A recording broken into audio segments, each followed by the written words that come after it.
খবর শুনছেন দুর্গাপুর সংবাদ চ্যানেল থেকে। জানাবো আজকের বাছাই করা 10টি তাজা খবর। শুরুতেই হেডলাইন। পুজোর আগেই ফের ভোট। এবার রাজ্যের 9 বিধানসভা কেন্দ্রে উপনির্বাচন। রবিবার সন্ধ্যায় 7:15 ফের প্রধানমন্ত্রী পদে শপথ মোদির, সময় দিলেন রাষ্ট্রপতি। মোদির মেরুকরণের রাজনীতি বিজেপি এনডিএতে নেই কোনো সংখ্যালঘু সাংসদ। ভোটের কাজের জন্য কেন্দ্রীয় নেতৃত্বের পাঠানো টাকা নয়ছয় হয়েছে কৃষ্ণনগরের বিজেপি প্রার্থী অমৃতা। কিছু দালাল লোক পার্টিকে চালাচ্ছে, ফের বিস্ফোরক দিলীপ ঘোষ। ভোটের ফল বের হতেই মথুরাপুরে টিএমসি যোগ বিরোধীদের, বিজেপির দাবি মামলা থেকে রক্ষা পেতে। রাম মন্দিরে খুশি অযোধ্যাবাসী, মুখ ফেরালো বিজেপির হারে তাই মন্দিরে। সাংসদ খুনের ঘটনায় নেপাল থেকে এক অভিযুক্তকে গ্রেপ্তার সিআইডির। 15 দিনের মধ্যে বাংলা থেকে চলে যেতে হবে, রাজ্যপালকে কড়া হুঁশিয়ারি ব্রাত্যের। শনিবার থেকে রাজ্য জুড়ে চরম তাপপ্রবাহের সতর্কতা। প্রতিদিন নিয়মিত সঠিক সংবাদ শোনার জন্য দুর্গাপুর সংবাদ চ্যানেলটিকে সাবস্ক্রাইব করুন। আসছি বিস্তারিত খবরে। আগামী রবিবার সন্ধ্যায় তৃতীয়বারের জন্য প্রধানমন্ত্রী পদে শপথ নিতে চলেছেন নরেন্দ্র মোদী। ওই দিন সন্ধ্যায় তাকে সরকার গঠনের জন্য আমন্ত্রণ জানালেন রাষ্ট্রপতি দ্রৌপদী মুর্মু। শুক্রবার ভারতীয় জনতা পার্টির প্রধান জেপি নাড্ডা রাষ্ট্রপতির হাতে বিজেপির সংসদীয় দল ও এনডিএ নেতাদের মোদীকে নেতা হিসেবে সমর্থন জানানোর চিঠি তুলে দেন।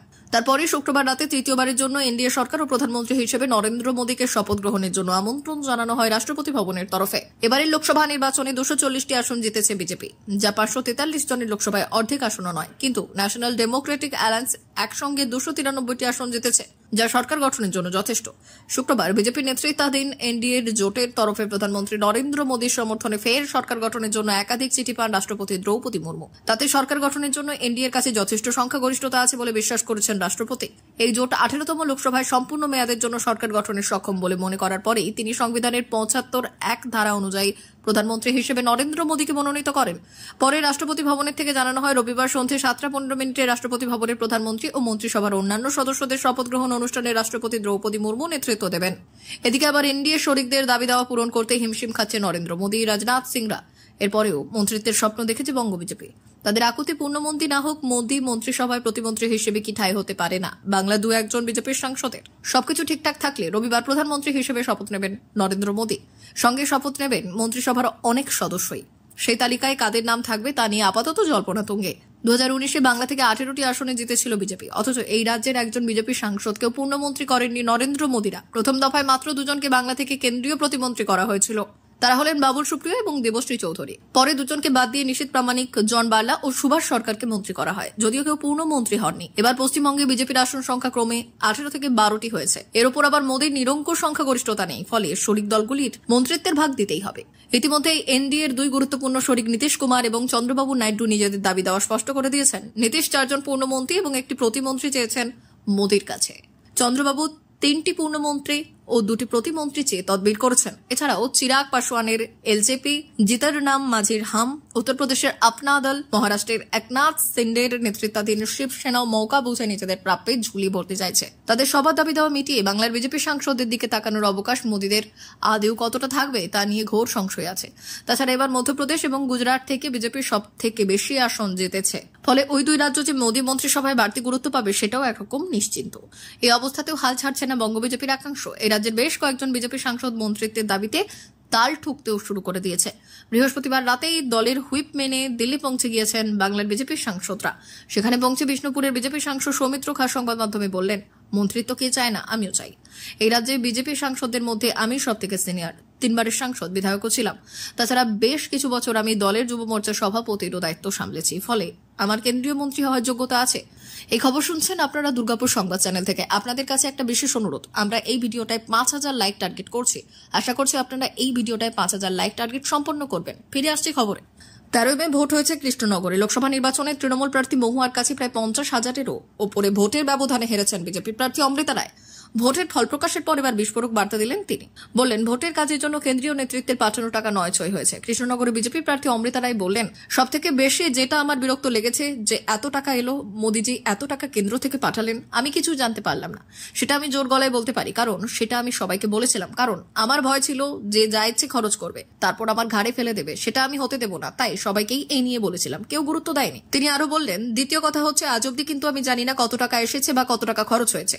চেকবুক, পাসবুক বুক আমার কাছে নেই, শুধু কিছু চেক আমাকে দিয়ে সই করিয়েছে এবং ভারবালই হয়তো। আমাকে যেটা বললো, আপনার ছেলেকে তো আমি 51 লাখের হিসাব দিয়ে দিয়েছি। কথা শেষ করার আগেই ক্ষোভের সঙ্গে প্রশ্ন তুললেন যে আচ্ছা 51 লাখ কি খুব কম পরিমাণ যে মুখে মুখে হিসেব দেওয়া যায় তাকে? অমৃতা রায়ের দাবি, সেটা তো আমার লিখিত চাই, আর আমি যদি পরিষ্কারভাবে হিসেব চাই দোষটা কোথায়? প্রশ্ন কৃষ্ণনগরের বিজেপি প্রার্থীর। এরপর তিনি এই নিয়ে বললেন, আমি হলে কি করতাম, আমি পার্টির খরচের জন্য যা লাগতো দিয়ে দিতাম। তুমি যেটা চাইছো নিয়ে নাও, বাকি টাকা ক্যান্ডিডেট রাখুক।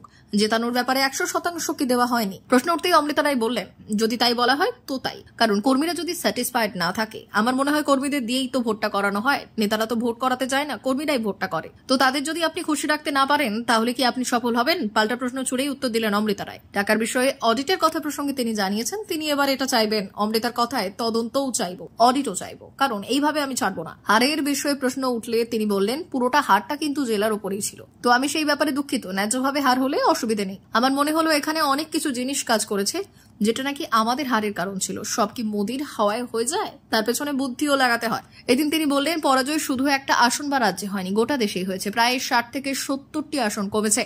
উত্তরপ্রদেশের মতো রাজ্যেও আমরা ব্যাপকভাবে হেরেছি। কেন্দ্র এবং রাজ্য স্তরে অবশ্যই পর্যালোচনা হওয়া উচিত। যেটা আসন থেকে সরানো হলো আমাকে, দেবশ্রী চৌধুরীকে, এটা হারার অন্যতম কারণ। রাজনীতির মধ্যেও রাজনীতি হয়, কেন আসন বদল হলো তা কেউ জিজ্ঞেস করেনি, বলেননি। হঠাৎ নাম ঘোষণা করে দেওয়া হলো। সংঘের লোকেদের বলেছিলাম এখানে পাঠানো হচ্ছে, এটার উদ্দেশ্য ঠিক নয়। আমি রাজনীতিও করব না, নির্বাচনেও লড়বো না। সংগঠন দাঁড় করানো কাজ ছিল, কাজ শেষ হয়ে গিয়েছে। সংঘের লোকেরা বলেছিল আপনি না থাকলে পার্টিটার কি হবে, আমি থেকেও পার্টির কি হচ্ছে। কেন্দ্রীয় নেতৃত্বের বিরুদ্ধে সরব হয়েছেন দিলীপ ঘোষ। এদিন তিনি বললেন, আমার আসন বদল নিয়ে অগ্নিমিত্রার মনেও প্রশ্ন ছিল, তারও আত্মবিশ্বাস কমে গিয়েছিল। যারা এই সিদ্ধান্ত নিয়েছেন তাদের দায়িত্ব এটা। কিছু দালাল লোক পার্টিকে চালাচ্ছে, তাদের দেখে লোকে ভোট দেবে না। পশ্চিমবঙ্গের সংগঠন বলে কিছুই ছিল না। নাড্ডাজিকে বলেছিলাম আমরা 5টা আসনে জিততে পারি, কেন্দ্র বদল করতে হলে আগে জানাতে পারতেন। সেই জন্যই তো বলছি কাঠিবাজি হয়েছে। এর আগে এদিন দিলীপ ঘোষের মুখে এবার দলে ব্রাত্য তত্ত্বও শোনা গিয়েছিল। কাঠিবাজির অভিযোগ, নির্বাচনী কেন্দ্র বদল নিয়ে উষ্মা প্রকাশের পর প্রাক্তন রাজ্য বিজেপির সভাপতি বক্তব্য, গত 4 বছর ধরে তিনি পার্টির কোনো প্রোগ্রামে যান না। সেই সঙ্গে দিলীপ ঘোষের অভিযোগ, দলের তরফে তাকে ডাকা হয় না, তার মতামত নেওয়া হয় না। মেদিনীপুর কেন্দ্রের সাংসদে যথাযথ দায়িত্ব পালন করা সত্ত্বেও তাকে ওই আসনে লড়তে দেওয়া হয়নি। এই খবর শুনছেন আপনারা দুর্গাপুর সংবাদ থেকে। মোদী সরকারের রূপরেখা স্পষ্ট হতেই মন্ত্রিত্বের দাবিতে মুখ খুললেন বিষ্ণুপুরের জয়ী বিজেপি প্রার্থী সৌমিত্র খা। তার দাবি, তিনি 3 বারের সাংসদ, ফলে কেন্দ্রে মন্ত্রিত্ব পাওয়া উচিত তার। একসঙ্গে রাজ্যে বিজেপির খারাপ ফলের জন্য রাজ্য নেতৃত্বকে আরেকবার আক্রমণ করলেন তিনি। সৌমিত্র বললেন, রাজ্য নেতৃত্বের কিছু সিদ্ধান্তের জন্য বিজেপি হেরেছে, বিজেপির ভোটের হার বেড়েছে। বিজেপি অনেক ভালো ফল করতে পারে, যেভাবে উড়িষ্যাতে আমরা হেরেও বিজেপির সরকার এলো, বিজেপি ভালো ফল করলো। সংগঠনে যদি ভালো জায়গা দেওয়া হয়, মন্ত্রিত্বে যদি সঠিক লোক দেওয়া হয় যারা কর্মীদের সাথে মেশে, শুধু টিভিতে বসে বক্তব্য রাখলে হবে না। কর্মীদের সঙ্গে যাদের লিঙ্ক আছে, রাজ্যে 4 জন মন্ত্রী ছিল, তারা কোথাও ঘোরেনি, তার ফল আমরা পেয়েছি। কেন্দ্রীয় মন্ত্রিত্বের দাবি জানিয়ে সৌমিত্র খা বললেন, মন্ত্রিত্ব ব্যাপারটা দলের উপর নির্ভর করে, তবে আমি আশাবাদী, কারণ আমার মতো ছেলেদের যদি না দেওয়া হয়, রার বাংলায় আসন জেতার স্বপ্ন অধরাই থেকে যাবে। নেতারা যদি সঠিক যুবাদের বেছে নিতে না পারে তাহলে ভয়ঙ্কর ক্ষতি হবে। 1984 সালে আমরা কংগ্রেসে 16টা আসন পেয়েছিলাম, তার মধ্যে কংগ্রেস আজকে 1-এতে নেমে এসেছে। দলকে কিছু সিদ্ধান্ত বুঝে নিতে হবে। যারা লড়াকু নেতা, জনতা যাদের পছন্দ করে, প্রতিকূলতার মধ্যেও লড়াই করে জিতে আসে, তাদের জায়গা দিতে হবে। একক নেতৃত্বের ওপর হবে না। তীব্র গরমে পড়ছে দক্ষিণবঙ্গ, হাঁসফাঁস অবস্থা বেড়েই চলেছে। সকাল থেকেই আর্দ্রতাজনিত অস্বস্তি জীবন যেন দুর্বিষহ করে তুলছে। এর মাঝেই হাওয়া অফিসের সতর্কবার্তা, শনিবার থেকেই রাজ্য জুড়ে চরম তাপপ্রবাহ। এখনই এই অবস্থায় নিস্তার নেই কারোর। রেমাল পরবর্তী আবহাওয়ার পরিস্থিতি দেখে প্রাথমিকভাবে বর্ষা এগিয়ে আসার সম্ভাবনায় আপাতত কোনো অগ্রগতি নেই, বরং মাঝপথে আটকে গেছে বৃষ্টির সফর। যদিও উত্তরে দুর্যোগ অব্যাহত। আলিপুর আবহাওয়া দপ্তর বলছে দক্ষিণ এবং উত্তর 2 বঙ্গের জন্যই সতর্কতা, তবে সেটা সম্পূর্ণ বিপরীত কারণে। উত্তরবঙ্গের 5 জেলায় বৃষ্টিপাতের জেরে জনজীবন বিপর্যস্ত হতে চলেছে, আর দক্ষিণের জন্য ঘর্মাক্ত সকাল এবং অস্বস্তির রাত বরাদ্দ। আগামী সপ্তাহের আগে দক্ষিণবঙ্গে মৌসুমী বায়ু প্রবেশের সম্ভাবনা কম, অর্থাৎ চিরাচরিত প্রথা মেনে এই বছর 8 জুন থেকে অফিসিয়ালি বর্ষা আসছে না। উল্টে শনিবার থেকেই চড়চড়িয়ে বাড়বে তাপমাত্রার পারদ। বেশ কিছু জায়গায় তা 40 ডিগ্রি ছাড়িয়ে যেতে পারে আশঙ্কা করা হচ্ছে। পশ্চিমের জেলায় গরম ও অস্বস্তি আরও চরমে উঠবে। দুদিনে আরো 3 ডিগ্রি সেলসিয়াস তাপমাত্রা বাড়তে পারে। উইকেন্ডে অস্বস্তি আরো বাড়বে দক্ষিণবঙ্গে। 15 দিনের মধ্যে বাংলা থেকে চলে যেতে হবে। রাজ্যপাল সিভি আনন্দ বোসকে এবার কড়া হুঁশিয়ারি দিলেন শিক্ষামন্ত্রী ব্রাত্য বসু। বললেন, তাকে যেতে হবে আজ হোক বা কাল, কেরলে ফিরে যেতে হবে। ঘটনাটি ঠিক কি? বাংলায় যখন রাজ্যপাল হয়ে এসেছিলেন তখন সিভি আনন্দ বোসের জন্য রাজভবনে হাতে খড়ি অনুষ্ঠানের আয়োজন করেছিল রাজ্য সরকার, কিন্তু সেই রাজ্যপালের সঙ্গেই এখন রাজ্যের সংঘাত। এদিন ব্রাত্য বললেন, রাজ্যপালকে নিয়ে আমি ভাবছি না, আর দিন 7-10 বা 15 দিন, তারপর রাজ্যপালকে যেতে হবে। আমি তাকে বারবার বলেছিলাম আপনার মতে ফিরুক, সরকারের সঙ্গে সহযোগিতা করুন। মুখ্যমন্ত্রীর কথা মেনে নিন। তিনি 3 বারের বিপুল জনাদেশ পাওয়া মুখ্যমন্ত্রী। এখানে এসে জলে নেমে কুমিরের সঙ্গে লড়াই করবেন না, কিন্তু তিনি শুনলেন না।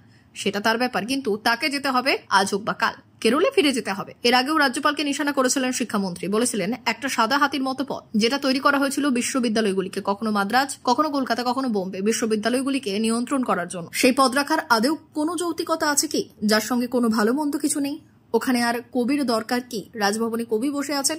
রাজ্যপালের নাম না করে তিনি বললেন, আপনি তো মুখ্যমন্ত্রীকে অপমান করছেন, আপনি তো জুনিয়র। বাংলাদেশের সাংসদ খুনের ঘটনায় নেপাল থেকে অভিযুক্ত শিয়ামকে গ্রেপ্তার করল সিআইডি। ট্রানজিট রিমান্ডে তাকে কলকাতায় নিয়ে আসা হচ্ছে। সাংসদ খুনের ঘটনা তদন্তে নেমে শিয়ামের নাম প্রথমে উঠে আসে। জানা যাচ্ছে সাংসদ খুন ও দেহ লোপাটের সঙ্গে শিয়াম যুক্ত ছিল। শুক্রবার ঢাকা মেট্রোপলিটন পুলিশের কমিশনার হাবিবুর রহমান জানিয়েছেন, কলকাতায় সিআইডি বাংলাদেশের সাংসদ আনোয়ার উল আজিম হত্যা মামলা তদন্ত করছে। তাদের কাছে দুজন অভিযুক্ত রয়েছেন। একজনকে তারা নেপাল থেকে গ্রেপ্তার করেছেন, অন্যজনকে আগেই গ্রেপ্তার করা হয়েছে। জানা গিয়েছে নেপাল থেকে গ্রেপ্তার হওয়া আসামির নাম শিয়াম হোসেন। এর আগে জিয়াদ হাওলাদারকে গ্রেপ্তার করেছিল সিআইডি। এই জিয়াদকে জিজ্ঞাসাবাদ করে সিয়ামের কথা জানতে পারেন তদন্তকারীরা। এরপরই তাকে ধরতে তৎপরতা শুরু করেন সিআইডি আধিকারিকেরা। জানা গিয়েছে বাংলাদেশের সাংসদ খুনের ঘটনায় দেহ টুকরো টুকরো করা থেকে শুরু করে দেহ লোপাটের মতো কাজে যুক্ত ছিলেন এই শিয়াম। নিউটাউনের হোটেল থেকে যে সিসিটিভি ফুটেজ পাওয়া গিয়েছে সেখানেও শিয়ামকে দেখা গেছে। ইতিমধ্যে এই ঘটনায় বাংলাদেশ পুলিশ 3 জনকে গ্রেপ্তার করেছে। তদন্তের সময় বাংলাদেশ পুলিশের সঙ্গেও ভিডিও কনফারেন্সিং এর মাধ্যমে কথা বলেছেন সিআইডি আধিকারিকরা। ভিডিও কলের মারফত বাংলাদেশে ধৃত 3 জনকে জিজ্ঞাসাবাদ করে শিয়ামের কথা জানতে পারে তদন্তকারীরা। এবার শিয়ামকে নিজেদের হেফাজতে নিয়ে জিজ্ঞাসাবাদ শুরু করেন সিআইডি। এতক্ষণ খবর শুনছিলেন দুর্গাপুর সংবাদ চ্যানেল থেকে। খবর এখনকার মতো এই পর্যন্তই। ধন্যবাদ।